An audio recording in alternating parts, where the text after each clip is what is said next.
সন্দেশখালীতে মেছাও ঘেরি লুটে বাধা স্কুল ছাত্রকে কুপিয়ে খুনের চেষ্টার অভিযোগ। রক্তাক্ত অবস্থায় কলকাতার নীলরতন সরকার মেডিকেল কলেজ হাসপাতালে ভর্তি একাদশ শ্রেণীর ছাত্র। উত্তর 24 পরগনার বসিরহাট মহকুমার নেজার থানার অন্তর্গত বয়ের বাড়ি 1 নম্বর গ্রাম পঞ্চায়েতের খড়িবাড়ি 4 নম্বর বস্তি এলাকায় শনিবার গভীর রাতে চাঞ্চল্যকর ঘটনা।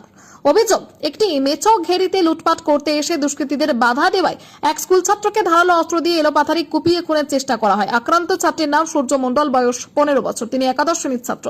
পরিবারের দাবি, শনিবার গভীর রাতে কয়েকজন দুষ্কৃতী মেছাও ঘেরিতে লুটপাটের উদ্দেশ্যে আসে। ওই মেছাও ঘেরিটি সূর্যের আত্মীয়ের হওয়ায় সে বাধা দিতে গেলে দুষ্কৃতীরা তার উপর চড়াও হয়। অভিযোগ, ধারালো অস্ত্র দিয়ে তার হাত, পিঠ সহ শরীরের বিভিন্ন জায়গায় কোপ মারা হয়। রক্তাক্ত অবস্থায় ঘটনাস্থলেই লুটিয়ে পড়ে সূর্য। স্থানীয় বাসিন্দারা তাকে উদ্ধার করে প্রথমে স্থানীয় হাসপাতালে নিয়ে যান। পরে শারীরিক অবস্থার অবনতি হলে তাকে কলকাতার নীলরতন মেডিকেল কলেজ হাসপাতালে স্থানান্তরিত করা হয়। সেখানে তার চিকিৎসা চলছে। আক্রান্ত পরিবারের অভিযোগ, সত্যজিৎ জানা ও বিশ্বজিৎ জানার নেতৃত্বে একদল দুষ্কৃতী ওই মেছাও ঘেরিতে লুটপাট করতে গিয়েছিল। তাদের বাধা দেওয়াতেই এই হামলার ঘটনা ঘটে। অভিযুক্তদের বিরুদ্ধে আগেও এলাকায় বিভিন্ন অসামাজিক কার্যকলাপের অভিযোগ রয়েছে বলেও দাবি স্থানীয়দের। ঘটনার পর থেকেই খড়িবাড়ি 4 নম্বর বস্তি এবং বয়ের বাড়ি 1 নম্বর অঞ্চলে ব্যাপক উত্তেজনা ছড়িয়ে পড়েছে। এলাকাবাসীরা অভিযুক্তদের অবিলম্বে গ্রেপ্তার করে কঠোরতম শাস্তির দাবি জানিয়েছেন।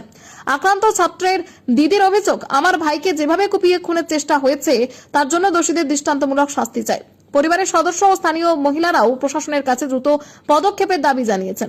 ঘটনার জেরে এলাকায় মোতায়েন করা হয়েছে পুলিশ বাহিনী। নেজার থানার পুলিশ পুরো ঘটনা তদন্ত শুরু করেছে এবং অভিযুক্তদের খোঁজে তল্লাশি চালাচ্ছে। এই ঘটনাকে কেন্দ্র করে গোটা এলাকায় তীব্র তার পরের দিন রাত্রি 2টোর সময় এসে ওই বাচ্চাটা আলাই ছিল, তাকে ধারালো অস্ত্র দিয়ে 18 জায়গায় কুপিয়েছে।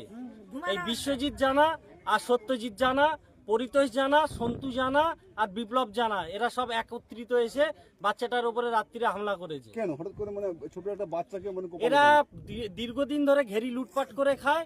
এদেরকে আমরা বাধা দেওয়ার ফলে ওদের একটা রাগ সৃষ্টি হয়েছিল। সেই সময় ওরা রাতের অন্ধকারে এসে ওদেরকে কুপিয়েছে। কোন দল করে যে কুপিয়েছে? কোন দল করে মূলত? সে কোনো দল করে না, আমি কি দল করে বলতে পারবো না, কিন্তু ওই গ্রামের মাথায় ওর বাড়ি। এর মধ্যে কি কোনো রাজনৈতিক না, কোনো রাজনৈতিক ষড়যন্ত্র নেই, কোনো ষড়যন্ত্র মূলত তোলাবাজির মানে প্রতিবাদ। হ্যাঁ। কি চাইছেন? ওকে কি চাইছেন? আমরা চাইছি ওর কঠোর থেকে কঠোরতম শাস্তি হোক। আমার নাম কি? আমার নাম বিকাশ মাইতি। ভাই আমার শ্বশুরবাড়ি আলাদা ডিউটি দিতে গেছিল, আর কিছু ছেলে, আমি নাম জানি না কি নাম, সত্যজিৎ জানা, বিশ্বজিৎ জানা, বিপ্লব জানা, শঙ্কর জানা, এরা আমার ভাইকে আরো অনেকে সময় মিলে আমার ভাইকে কমিয়েছে। কি চাইছেন এখন? আমার ভাইয়ের জন্য কোনো ক্ষতি না।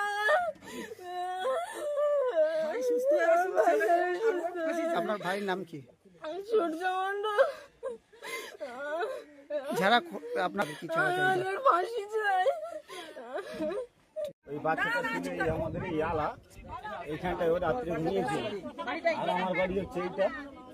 ছেলেটাকে রাত দুটোভাবে এমনভাবে কুপিয়েছে দেখার মতন না। রাত্রে যখন আমার ওখানটায় গেল, ওই ছেলেটাকে যখন আমি ধরতে গেলাম, ওরা তখন এই জায়গাটা 4-5 জন লুকিয়েছিল। ওই মুহূর্তে আমি ওকে রক্ষা করতে পারলাম না। এত ব্লাড বেরোচ্ছে দেখে প্রচন্ড ভয়ে আতঙ্ক।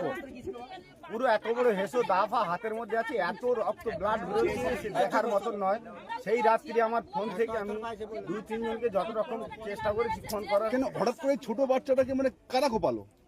এখন ওই যে সত্যজিৎ জানা আর এই যে বিশ্বজিৎ জানা তার ভাই, এরা ষড়যন্ত্র করে এইভাবে মারতে এসেছিল আমাদের এই যে ঘেরির যে মালিক যে বিজয় মণ্ডল, ওনাকে মারতে আসছে। ফলেই যখন ওনাকে না পেলো, যে রাত্রিরে ওই ছেলেটা ছিল ওটাকেই মনে করে ওরা কোপ মারে, এমন ভাবে কোপ মেরেছে। মানে হুট করে ছোট বাচ্চাকে মারলো কেন?